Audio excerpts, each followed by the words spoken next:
I better raise my hand. Please give a warm welcome to Keegan Rodgers from the Lakehouse Bakery. Thanks, Aaron. Thanks. Hi, everyone. So, I love food. I love everything about food. I mentioned mint chocolate chip ice cream. You can't can that, by the way. Anyway, so we're here tonight to talk about canning and preserving. We're going to have a presentation that we're going through. As I'm going through this, if you have questions, please ask me. I want you to be knowledgeable about this because at the end of the day, we want to be safe, right? We love food. We love to eat a lot of food, but we've got to be safe in how we're doing it. So let's get started. I'm Keegan Rodgers, founder and owner and pastry chef at the Lakehouse Bakery in Chelsea. We're not downtown. We're just a little bit out from downtown. We've been open just over 6 years, but I've got over 35 years experience in the food business, which it really doesn't seem like that long because I have fun doing what I'm doing, because it's food. How can you not have fun with food? It's awesome. And you might be going, well, how is a pastry chef qualified to talk about this? I'll tell you as we're going through. Okay, so food, it's great to just go pick an apple off a tree and eat it, but we want to have that apple for a longer period of time. So over the years, and I mean centuries since food's been around, we've canned and preserved food. And we'll talk tonight about the history of it, why we do it, some food safety basics, because we want to make sure that we're not killing ourselves or our family. We'll go into some equipment and processes, and then how to store it, because all of these are really, really important. So I missed one. I went too fast. Hang on. That page didn't want to go. Yeah, I don't know what's wrong. Hang on a second. Let me see if I can go back a page. There we go. Since the beginning of time, people have been finding ways to preserve food, primarily just because they knew that what I have right now is great, but I need to have something for tomorrow. And that's kind of where food preservation came from, is the access to food tomorrow. And it's been a few basic ways that are still around and viable today: smoking, salting, freezing, fermenting, and drying. And yes, as we'll see in a minute, freezing food has been around for a really, really, really, really long time.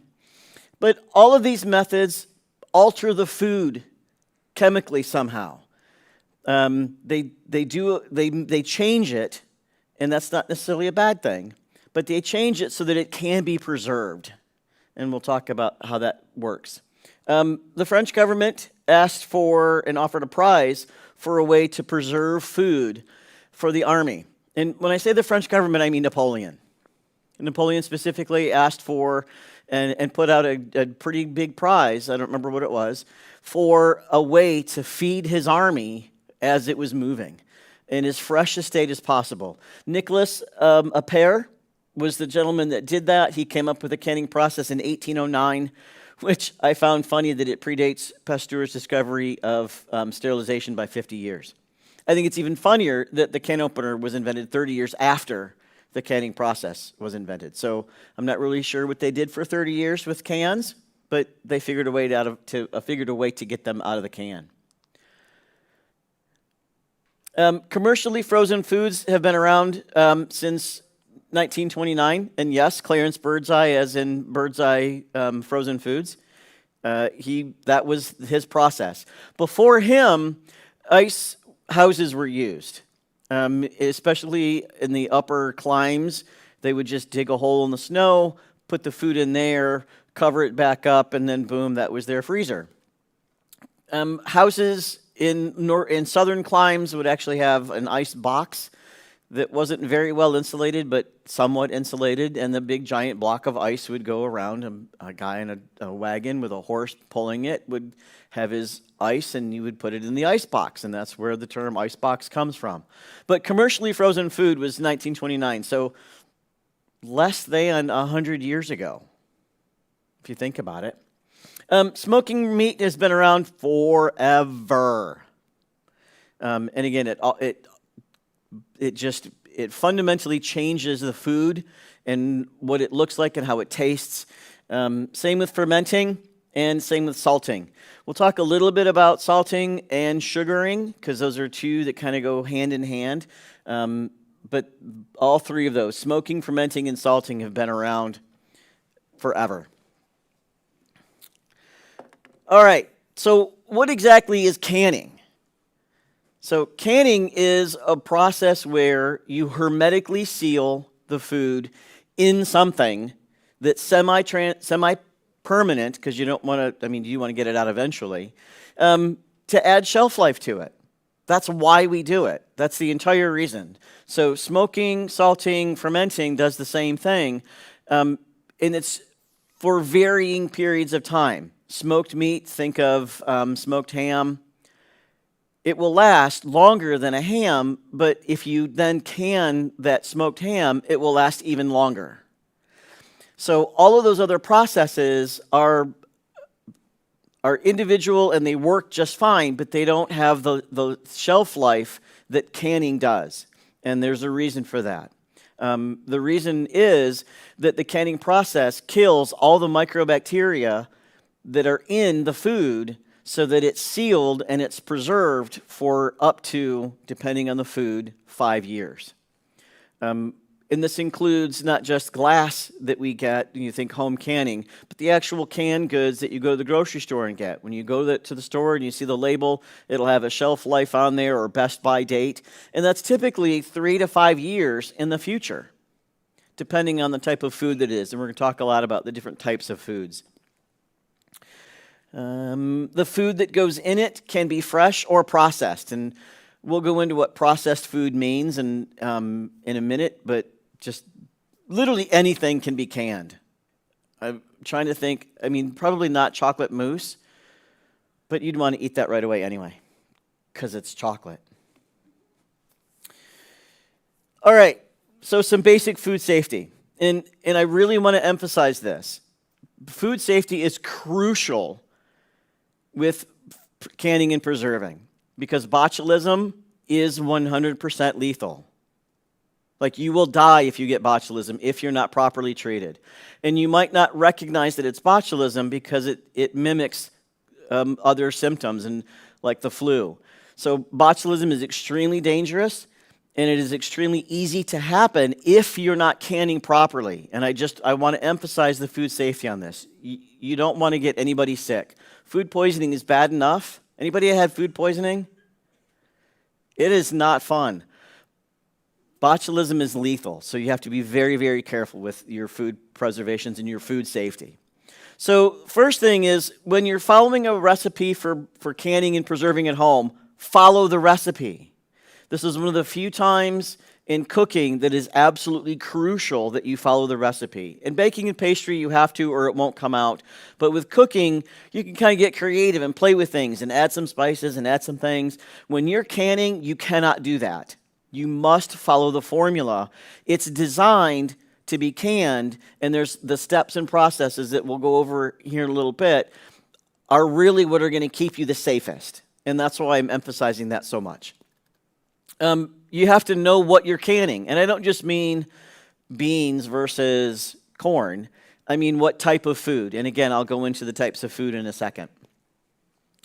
Now, what do I mean by hit times and temperatures? There's a process here, and you have to follow the process. And you have to hit those benchmarks for X temperature for X time. And those numbers, and I use X intentionally because that will change based on the amount, the type of food, and the process that you're using. So that's why it's so important to follow the recipe. And the recipe will tell you that it will yield 4 quarts of whatever, and that 4 quarts is how you're going to maintain the safety while you're canning it. Because if you happen to have 5 quarts, then you're altering the chemistry of the food and the process, and you want to make sure that you're staying within the safe range and not doing that. Any questions so far? I don't want to be all doom and gloom about this, but you really do need to follow the process. Altitude adjustments. Ever wonder why there's altitude, where it says high altitude directions for a box of macaroni and cheese? Ever wonder about that? It's on everything. Anything where water boils. or you have to cook something, there's high altitude directions on the whatever, the cake, the macaroni and cheese. Because if you think about altitude, when you're higher up in elevation, water does not boil at 210 because there's less air. It changes the temperature at which water boils. So you need to alter the recipe and the formula to account for less oxygen. Does that make sense? And I'm trying to remember if I always get it backwards, because if there's less air, that means you have to boil it longer and the temperature is lower. Yeah, I always get that backwards. But it is, yeah. When you're at a higher altitude, the water boils at a lower temperature, so you need to boil it longer to have the same food safety process.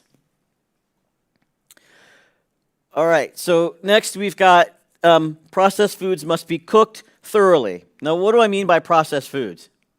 I mean spaghetti sauce, right? Like, summer is upon us. The garden is getting full. We've got all kinds of really great things in the garden. We're going to make some spaghetti sauce. We're going to make some, we're going to make some fermented. We're going to make some sauerkraut. We're going to make all kinds of really great things with the stuff out of our garden. And you need to make sure that whatever you're cooking is thoroughly cooked before you can it. If it's not, the canning process won't continue the cooking process. So if you're making a spaghetti sauce with ground beef in it, the ground beef must be fully cooked. Because if it's not, and it's medium rare, it will still be medium rare when you can it. And I like a medium rare steak, but I'm not canning that. I'll eat that. You get where I'm going on that one? Okay. Your food source is reputable. If you grew it, you knew it's reputable, right? You go to the farmer's market, you know it's reputable. Some roadside stands, maybe not so much. You don't know. They might very well be. I'm not saying, I stop at roadside stands all the time, and I usually just eat whatever fresh veggie I'm getting from them. But if you're canning it and you don't know where you got it from, I would not do that. If you go to the local farmer's market and you know your farmer and you follow them and you've built a relationship with your local farmer, hopefully you've done that, that's a reputable source. And you know that what they're giving you is a good quality product because A, that's what they've done, and B, you have a relationship with them. And everyone should have a relationship with at least one local farmer, in my opinion. I think I have relationships with several because local farmers are awesome. Ensure the fruit is at the peak of ripeness, no bruising, and absolutely not overripe. So this is really important, is that the food is at its peak of freshness. If it's overripe, who's ever seen the videos of the animals that get drunk on overripe fruit? So if you can something that's overripe, you are asking for botulism and you're asking for alcohol. Because if the animals will get drunk off the overripe fruit because of the alcohol, imagine what that's going to do to you when you try to eat it if it's overripe. So absolutely not overripe.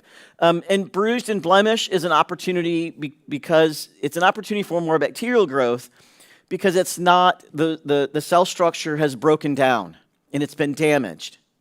And it's an opportunity for oxidation to start. And that's what, when you slice an apple, and you let it sit on the counter for a minute and it turns brown, that's oxidation.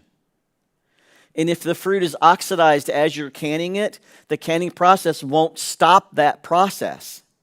It will be where it is because you're pretty much taking that apple or whatever it is you're canning and stopping it in time. And that's why we do this, so that we've got fresh fruit later in the year when it's not available off the tree to just go eat.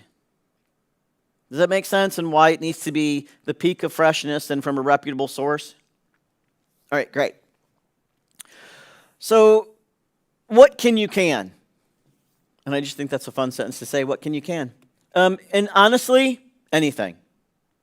I've seen people take steak, cook steak with mushrooms and onions, put it in a can, in a quart, glass jar, and can it. I've seen people take spaghetti sauce. I've seen stuffed peppers. I've seen lasagna canned. There are very few things that you can't can, which is also fun to say. But you got to know what you're canning. So I mentioned the types of food. There are 4 basic types of food, and this is them. Low acid, acid, high acid, and processed. Now, processed foods can be one of those 3. Depends on what it is. So let's say you're canning chocolate pudding. That would be a low acid food. You can can pudding. Oh, it's pretty easy to make. But you see where I'm going with that? So they break down into those 4 categories, and we're going to talk about those 4 categories. So low acid foods, pH between 5 and 6.8, most veggies, most meats, poultry, and dairy. Yes, you can milk.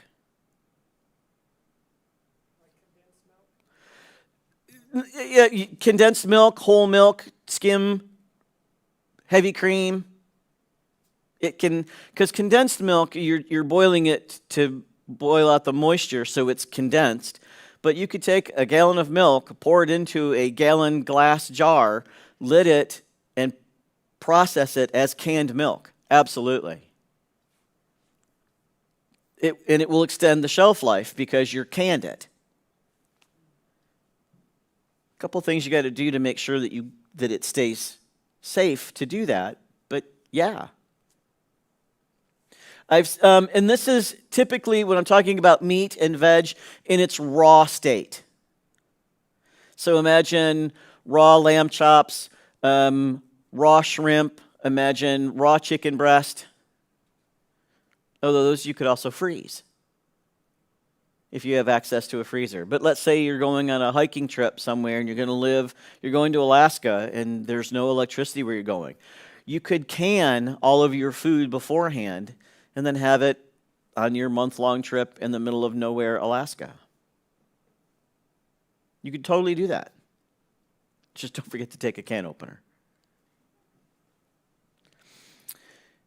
Next, we've got acid foods. pH between 4.5 and 3.7. Most fruits, which includes tomatoes, because tomatoes are a fruit, botanically.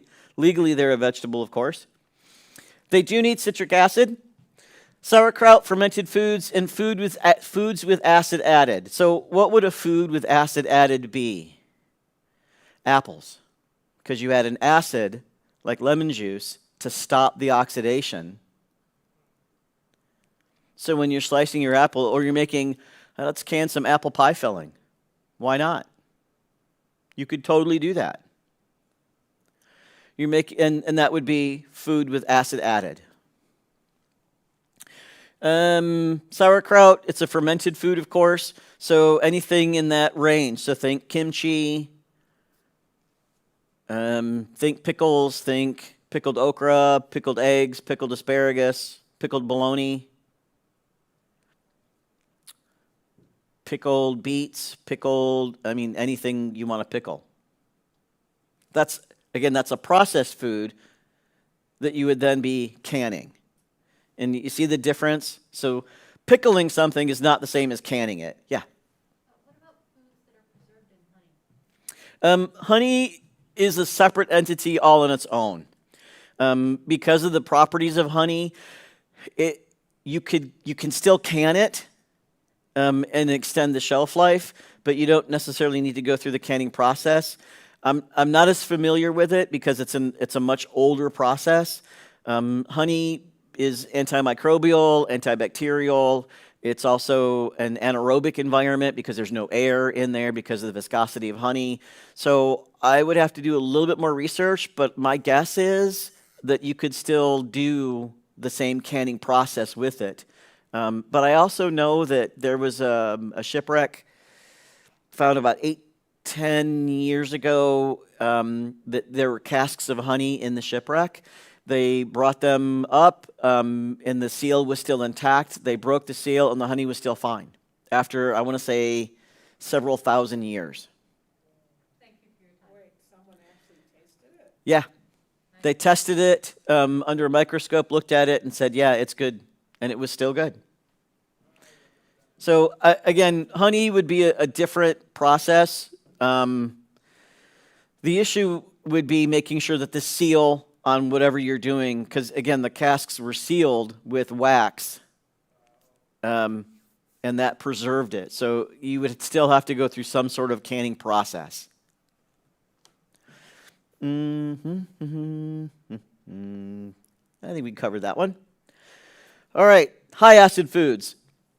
3.7 and 2.3, some fruits, some veggie, jams, jellies, marmalades, fruit butters. What do all of those things have in common? Sugar. Thank you, sugar, my favorite food group. Because when there's higher sugar, there's less moisture. Because sugar is what's called hygroscopic. And it removes moisture, so think, and everybody thinks like a salted ham. Who's ever had a or a sugar-cured ham? Love that stuff. Who's ever had candied citrus peel? The preservative is the sugar. The process where the sugar, when you boil the citrus peel, you boil it in sugar water for like 3 days. And that's the preserving process. So it's not just salt that's a food preservative, but it's also sugar. So those two are kind of the same process. But yeah, all of those have a really high sugar content, especially the marmalades, since it has the peel in it. I do enjoy a good orange marmalade. All right, so what do you need to can? Well, you need cans of some sort. And I don't mean metal cans like you get in the grocery store. I mean glass jars. Now, you at home cannot. You don't have the equipment to can in a can. You have access to the equipment to can in a glass jar. And that's the preferred method. There are most stores have, some sort of glass jar with lid and ring, and I'll talk about that in a second. But it has to be glass. Ceramic isn't strong enough. The metal ones, you don't have the equipment to heat it properly. So the best bet for you at home is going to be a glass jar with a lid and the ring, and we'll talk a little bit about that. And then some canning system.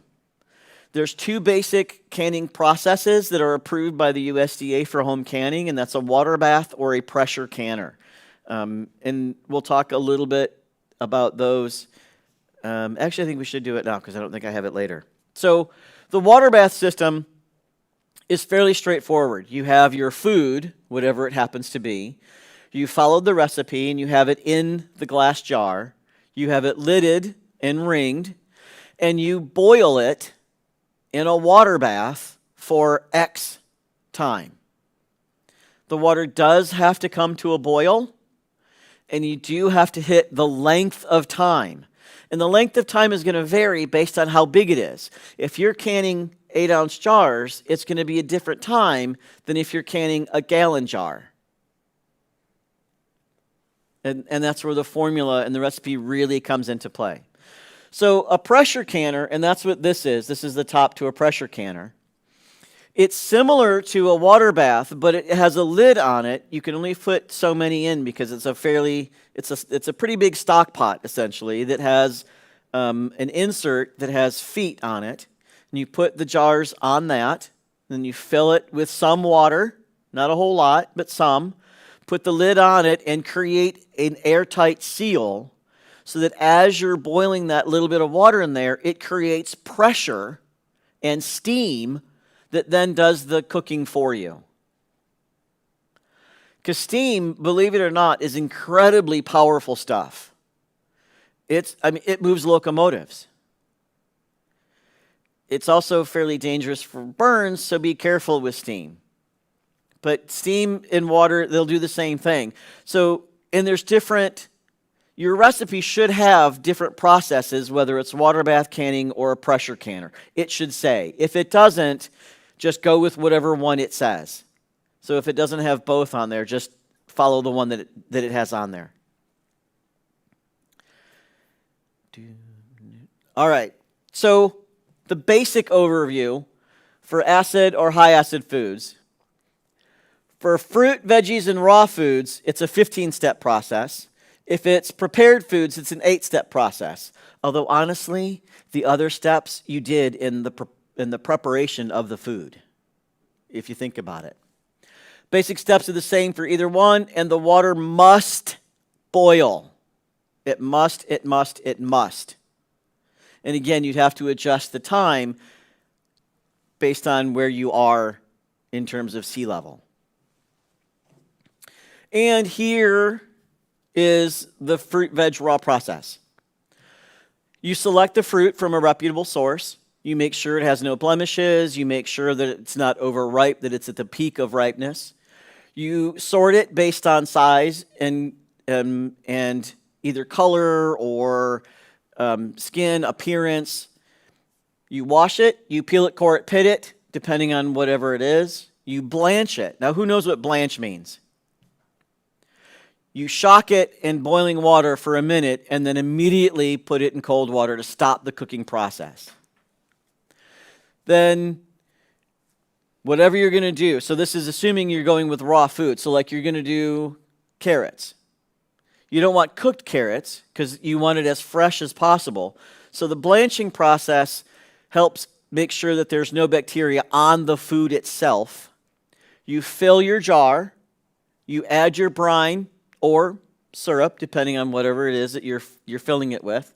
You lid it. You burp it. That's the exhausting part. Remember the Tupperware when you burp the lid and you got as much air out as you could? Same concept. You seal it. You process it, whether it's water bath or pressure canner. You bring it out of there. You wash off the container. You let it cool. You label it and you store it. Now that sounds like a lot, but it really isn't. Yeah. So when you add the wax, is that the lidding or that's the sealing? Wax is not an approved USDA method for sealing cans. And I don't recommend it. Because the temperature variances in your house could melt the wax, and then you'd have an open seal. There's some other unapproved, like zinc for a lid is unapproved. Don't do it. They need to be stainless steel or aluminum. But waxing is not, I don't recommend that at all. The USDA says no. So yeah, because you can't guarantee you've got a full seal all the way around it and that the seal is going to stay. Because if it happens to be really hot in your house and the wax starts to melt, you've lost your seal. The other thing with peel, core, pit is, so let's say you want carrot slices instead of whole carrots. That's when you would do that process. So any way that you want to have it canned, whether it's celery, carrots, onions, like if you want to can diced onions, sure, dice them first. Yeah. So would you be looking for a specific recipe for diced onions and then a specific recipe for quartered onions? Does that matter? That part really doesn't, as long as it's fresh onions. Okay. Because at that point, it's just how it's diced versus quartered, right? That part doesn't matter as long as it's still fresh onion. Okay. Because there's really no difference between quartering it and dicing it. Do nothing with it. Okay. Yeah, yeah. I see where you're going with that, though, because I was so hard on, like, follow the recipe. You're not going to find one for diced onions versus... Right, so processed onions, but as long as they're fresh, it would be the same process. Any other questions on fruit, veg, raw? All right. So next we've got processed foods. So whatever you're processing, it should be cooked in a liquid of some sort. So let's say you're cooking potatoes. If you want them peeled, fine, peel them. If not, quarter them, like do little potato balls, do whatever you want. But boil them so they're in a liquid. You pack it in the jar with the liquid. Then you lit it and you ring it, and then you process the can. You process it either in the water bath or the pressure canner. So let's say you're taking, you want to do pork chops. You would cook the pork chops in a liquid, pull them from the liquid, put them in the jar, pour the liquid over it, and then follow the process. Does that make sense? Excuse me. And then hot pack. It requires headspace, and I'll talk about what that is in a minute. You must get the headspace correct on this, and I'll go into why that is in a minute. And depending on what you're doing, it will tell you how much headspace you need. So, and what do I mean by hot pack? So I've taken my carrots and I've cooked them, and while they're still hot, I put them in the jar and fill the jar, pour the liquid over it, leave the appropriate headspace, and then start the canning process. That's really good for carrots, potatoes, some meats. If it's processed food like spaghetti sauce. Not so much for fermented foods, because the fermenting process is cold. This is only things that are fully cooked. So, for example, at the bakery, we make lemon curd. While the lemon curd is still hot, we pour it into the jar, leave the headspace, lid it, and then follow the canning process from there. Right? Same with the barbecue sauce that we make. That's a processed food. So it's still hot when it goes in. And it has to be for the appropriate headspace. And I'll talk about that in a second. Any questions on hot packing?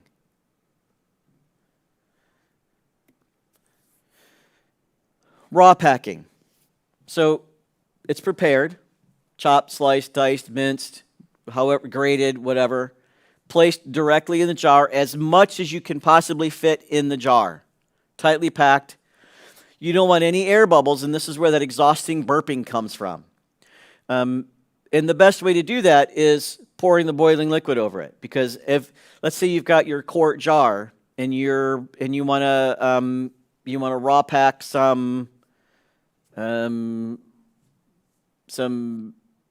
kohlrabi. You've shredded your kohlrabi, you stuff it down in there, and you get a tamper, something to tamp it with, and you keep kind of pushing it down and pushing it down, and adding more and pushing it down. And then you pour your liquid, your boiling liquid, over that. And as it seeps in to all the nooks and crannies, the air bubbles are going to come up and out. You have to make sure the air bubbles come out, because if the air bubbles don't come out, you won't get a good vacuum. You have to get a good vacuum on your canning process, or it won't seal properly. And we'll talk about that again in a second. And then you lid it, ring it, and then again, either water bath can or a pressure can. So let's say it's a slaw that you want to make. You have all your slaw ingredients together, you put it into your jar, you pour your boiling liquid over it, and then lid, and then can. Does that make sense? It could be the carrot slices. It could be whatever. Apple slices, cherry, pieces of fresh cherry, fresh blueberries. But this is for raw. So then when they come out, when you go to eat it, it's still going to be crunchy? Or is it going to be soggy? It's not going to be soggy, but it's not going to be as crunchy as if you just went to the garden and picked it out. Because it is sitting in liquid, but because you've not fully cooked it all the way through, it will still have some body. And it will be as close to fresh as you can get it for, let's say, January or in the middle of Alaska when you don't have access to that fresh thing. Then you'd use it for soup? Whatever you could just eat it. But yeah, you could use it for a soup. You could make the soup, hot pack it, and then there's your soup. So all you have to do is open the can, warm it up, and there's your soup. Does that make sense? All right. Headspace. So I've mentioned headspace and I've mentioned vacuum. I didn't really kind of dive into it. When you're canning and you're using a liquid, whether it's the lemon curd, which is in a fairly viscous thing, or you're making soup, or you're canning sauerkraut, you have to have enough space for the vacuum to be created. And that's why you need the boiling liquid, so that as it cools, it draws the lid down onto the glass. Has anybody ever looked at the lid of a jar after or when like someone gave you something? Around the edge, there's typically this red kind of material. It's not wax. It used to be, but it's not wax anymore. It's called a peristyle lining. And what happens is when you put the lid on and then you put the ring on it, that physically seals the lid to the jar. So that when it's hot and boiling in the water bath can process, you're canning it so that it gets hot, so that that peristyle lining melts against the glass and creates the airtight hermetic seal that you could then later on, after it's canned, say 2 years later, you just pop it off. And you need the correct amount of space so that the vacuum is strong enough to keep the lid down in case the peristyle lining isn't set. So you've really got two different seals going for you. You've got the liner on the lid, and then you've got a vacuum. And if you have too much air or not enough air, you won't create the proper vacuum for it to stay sucked down. Who's ever seen a lid that has a little button on the top, right? And when you open the lid, the button pops. That's how you know the vacuum was created, because that button sucked down. And that's how you know the vacuum is gone, is when the button pops up. And that's why a lot of the glass jars have a lid that has the button on it, so that you know it's a visual and auditory clue that whether you have the vacuum or not. Because if you're canning, let's say your tomato, your spaghetti sauce, and you're finished your canning process, and after, let's say, 6 or 8 hours of cooling, and you still see that button up, that jar is not sealed. And if you're going through and as you're wiping it off and you feel that button still up, that jar is not sealed. Does that make sense? So this is why the headspace is crucial to this process. Too much and you won't get the right vacuum. Too little, you won't get the right vacuum. You have to have, and we're talking millimeters difference in headspace. Typically, it's about 1/4 of an inch. Typically. Again, the recipe will tell you how much headspace you need. And it might say, if you're like for ball, if you're using the ball canning jars, in the ball recipes, it will say go to X on the jar, like the thread on the side of the jar. It'll also, so in some of the funnels have a thing on it that say don't fill above here, so that to make sure that you're getting the right headspace. Make sense? All right, awesome. All right, canning time. The time you need to process it is the amount of time it takes to get heat to the coldest spot.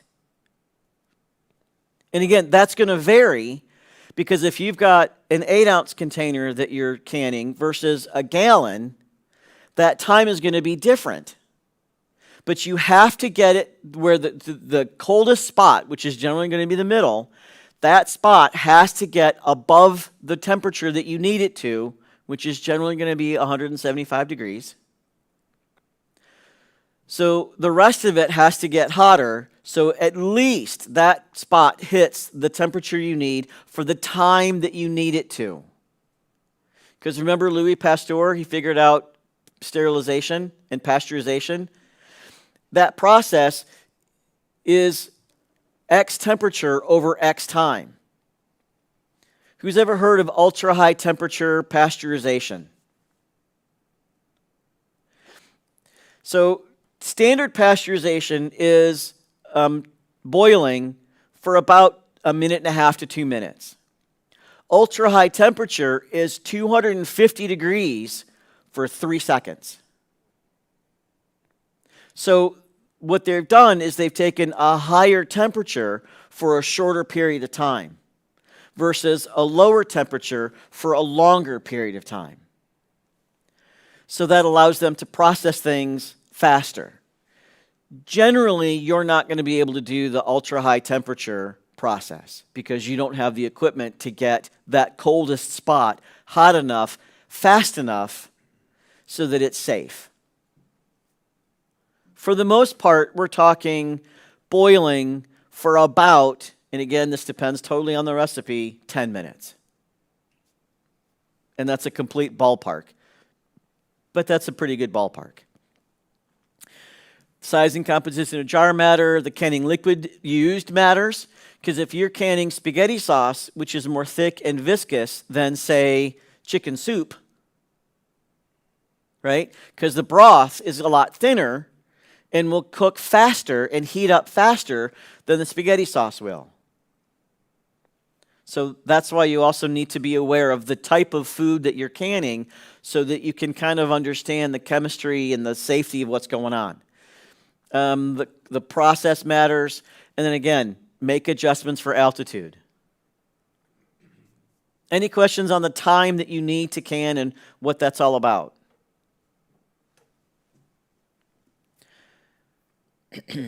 All right, so here's an altitude chart. So if you're preserving at an altitude higher than 1,000 feet above sea level, adjust the boiling water process as indicated. So if you're 1,001 feet to 3,000 feet above sea level, you need to increase your time by 5 minutes. So if the recipe says boil for 15 minutes and you're above 1,001 feet above sea level, you now need to boil it for 15 minutes. Does that make sense? So this is a well-established chart, and this is for the water bath process. And we've got a chart here for the pressure canning process. So if you're preserving higher than 1,000 feet, you need to adjust to this. Now, I'm not as familiar with pressure canning, I'll be completely honest. I think they're clunky. I don't have as much opportunity to do as larger batches that I need. The equipment that you're using has the numbers and will tell you the weight and the dial to use. So it will say, you know, for canning, pressure canning this, use this and this. And if you're above sea level, adjust it based on this, which it's mostly 10 or 15 and 11 through 15 on here. So knowing which piece of equipment you have and follow the directions on it and then adjust as needed. Now you're thinking, do we really need to do all of that? And not really. We're fortunate in Michigan that we're not that far above sea level for most of the state. And Mount Arvon is just south of the Keweenaw Bay and the UP. About 200. Yeah. Yeah, so if you know where Paradise, Michigan is up on Lake Superior, it's just a little bit south of that. So, I mean, for Michigan, we don't really need to worry too much about altitude, but if you, let's say you move to Colorado, which is a great place. I've visited there. It's lots of fun. I mean, I'm going to stay in Michigan. But if you move to Colorado, then you need to know this. All right, so we've got our food, we've processed it, we've canned it, and we're ready to store it so that we've got it 6 months, a year, 2 years, 3 years down the road. Label and date it. Like, I cannot begin to tell you how critical that part is. First of all, that lets you know how long you've got to still eat it. Second of all, you're going to forget what you canned. Especially if it's summertime and you've done tomato sauces and spaghetti sauces and stewed tomatoes, you are going to forget. Just a little sticky note. They've got, get a hello, my name is. Hello, my name is tomato sauce, and I was born on whatever date. And then just stick it right on the glass. Cool, not cold. So that's where fruit cellars come in, basements. Dark or low light, no or low moisture, sturdy shelving. These suckers get heavy. You get a bunch of cans on it, so especially if they're gallon, that's a lot of weight because it's the food in it plus the weight of the glass. Now, remove the rings. So my girlfriend proofreads these all for me to make sure I don't have any terrible misspelling because I'm a terrible speller. And she was like, remove the rings. You got to leave the rings on. No. If it's properly sealed, you have to remove the ring. There's still moisture in the threads on the ring that can grow bacteria. And if you don't take the rings off, when you do finally go to eat it and there is bacteria on the ring, you take the ring off, you've potentially left bacteria on the lid that you're just about to open and are introducing bacteria to that perfectly good whatever it is you just canned. Say that again. What is the ring? I'll show you. So I'll explain it. So you've got your glass jar, you've got your thin metal lid, and then you've got the ring that sits over top that threads the lid down so that when you're water bath canning it, liquid doesn't go in. And then once it's properly sealed and the vacuum is pulled in, the metal piece is stuck to it because of the lining on the edge. The heat has melted the lining and stuck it to the glass, and the vacuum is pulling it down. So the ring piece can come right off after it's cooled and you're storing it. Did that help at all? I've never seen anyone do that. You've never seen them use a ring? No, take the thing off. Yeah, they need to take the ring off. Because again, especially if you're water bath canning it, there's still potentially water in the threads on that ring. And if it sits in a cool, dark, moist environment, what loves cool, moist, dark environments? Bacteria. Take the rings off. You don't need them. If it's properly sealed, you don't need them. And there's the potential for bacterial growth. And under no circumstances do you stack cans directly on each other, because the weight from the can on top can adjust and move and unseal the pressure, the vacuum on the lid underneath it. So just like this, they're too deep, right? But they're not directly on each other.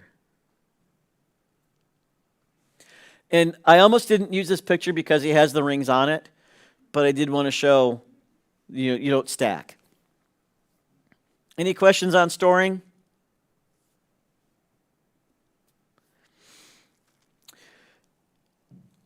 While it's stored, you still got to check it. And this is where your senses are going to come in. You're going to visually check everything. Does it look the same as it did when you canned it? Now, if it's 2 years later, you're probably not going to remember every detail on it, but you're going to notice visually if there's something different about the lid. You're going to notice if there's something different about the food inside.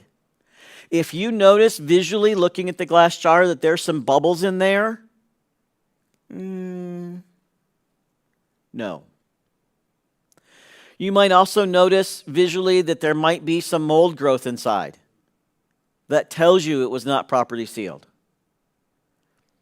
You're gonna listen for that pop when you open it.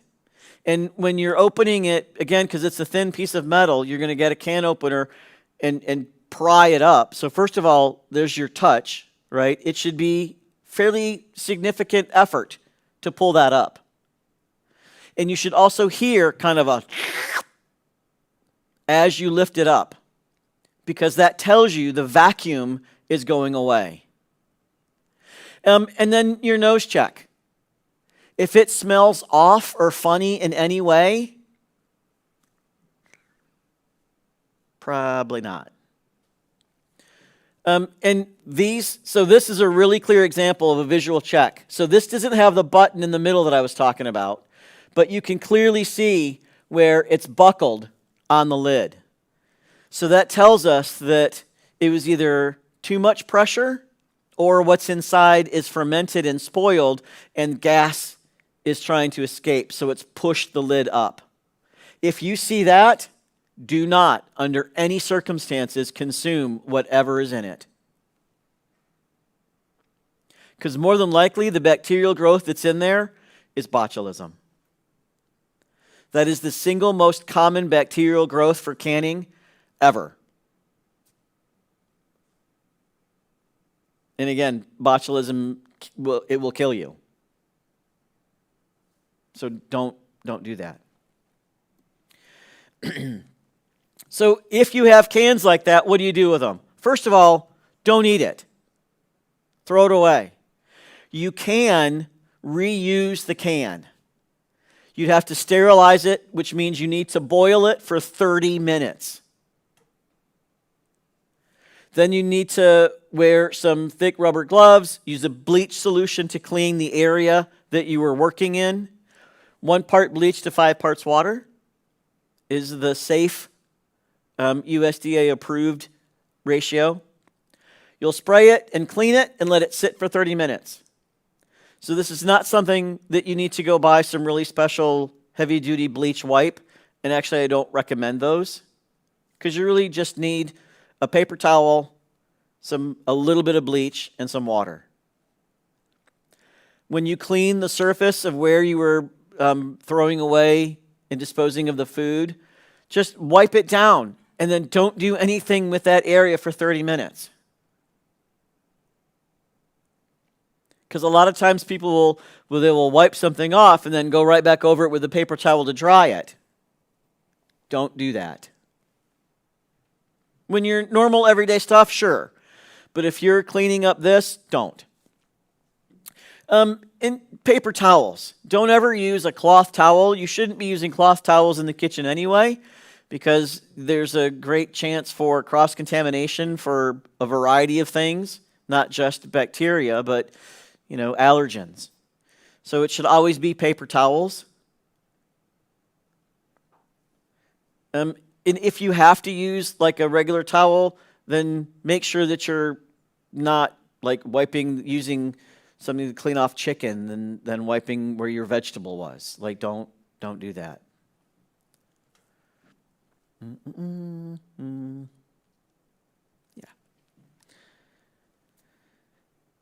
So I talked about metal cans versus glass cans, and commercial canning is a thing.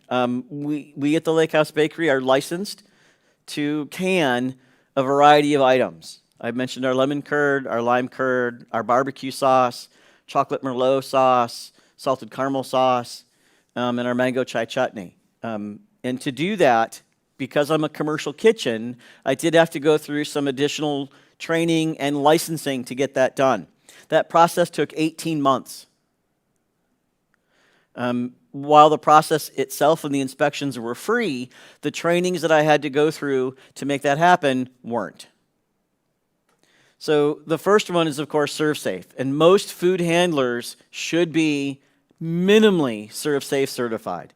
That's a bare minimum for food safety, that it's a 40-hour class and it's a certification for 5 years. And most restaurant employees are. The restaurant industry is really good about making sure that the employees are trained in ServSafe so that the employees are working safely. Because most food owners and restaurateurs will tell you that killing your customers is a bad business policy, right? Like it's just bad business. So they want to make sure everybody's working safely. So minimally, you need to be ServSafe certified. HACCP certification, which HACCP stands for Hazard Analysis and Critical Control Point Plan, is how I, as a food processor, handle the food from the second it walks into the door till the second it leaves the door as the final product, and every potential critical point in that process that could introduce a chemical, biological, or physical contaminant. And what I'm going to do to eliminate that, and what I'm going to do that if it does happen, how I'm going to correct that issue. And I have 3 different plans because I have 3 different types of food, and each plan is over 75 pages. And I only have 6 products.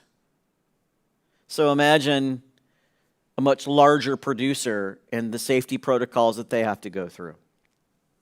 The other is Better Process Control School training, which is really for the big boys, right? That's really for people using this, which is a pressure canner. So imagine, like, this is about 12 feet. This whole thing is probably 20 feet tall and probably 40 feet long. So this is what they use for actual metal cans, because this gets hot enough at a longer period of time to get the middle of the metal can hot. Just like you in your kitchen doing your water bath canning with your smaller glass jar.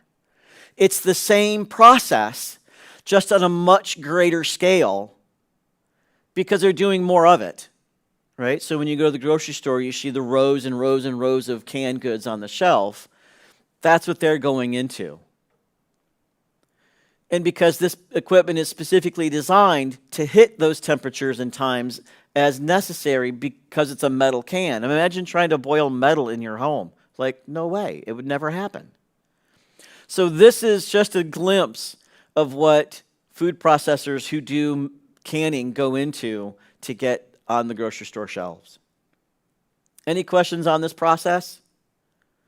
And all of this is regulated by the Michigan Department of Agriculture and Rural Development, USDA, and or FDA. And the food laws are not a joke in Michigan. Like, they ain't playing. Nor should they. Because this is people's safety, and we want to make sure that people are eating safely. All right, that's what I've got for you today. Any questions on anything that we've talked about on canning and preserving? I know I didn't really go into some of the other preserving methods, but I really want to make sure that canning was the focus for food safety. Yeah? I just wanted to ask, just to clarify, usually when I think of a can opener, I think of the kind of thing that cranks and you turn it, sort of in a circle around the can. When you're referring to a can opener, you're probably referring to something a little bit more like a bottle opener, right? Potentially. And I'm going to caveat that with it depends. If you're using the metal lid for your glass jar, you would not use the twist because that actually breaks it. And what you want, honestly, it could be something as simple as a butter knife.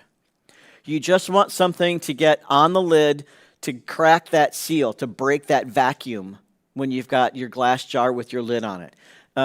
The other can openers generally have that point on the end, so think of like a can of pineapple juice. When I was a kid, that was a big thing. You get and then you just chunk it in there. So again, not one of those, but you just need something to peel that vacuum off. And as long as it's a thin, flat something, you don't want it to go actually in, because that could be contaminating it with whatever bacteria is on it. So you just want something on the side to then just pop that seal. Did that help? Yeah. I apologize if I missed this, but can you reuse the seal lids? No. And you didn't miss that. I'm really glad you asked that question. And if anybody didn't hear it, she asked if you could reuse the lid. No. It's a single use only, which is why generally when you go to the store and see your canning equipment, they've got little boxes of just the lids.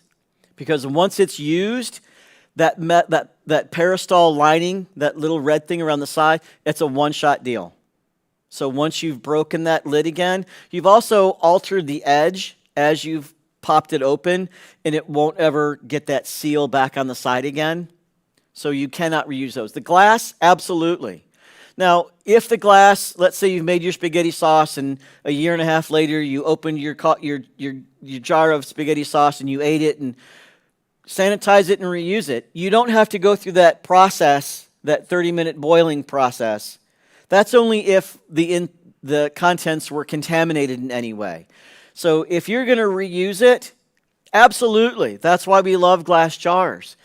You just have to boil it for a minute or two and reprocess it that way so it's sterilized, and then a new lid. Yeah. Can you have jam that's not canned? Yes, it's called freezer jam.